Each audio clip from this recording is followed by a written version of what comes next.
अदनान, क्या तुम police station जा रहे हो? अब्बास चाचा को ढूंढने जा रहा हूँ। हामिद को उन्हीं ने मरवाया था और दादी को शुरू से सब कुछ मालूम था।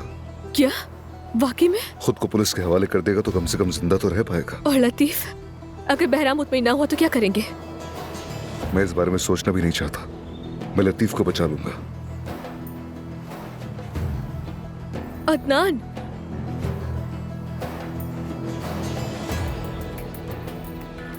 तुम लोग यहीं पर रहना।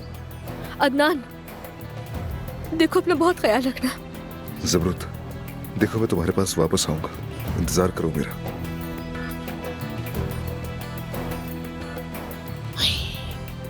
लड़की, ये तुम्हारा शौहर कहाँ जा रहा है? हाँ? क्या अजमत ने उसे बता दिया कि कातिल कौन है?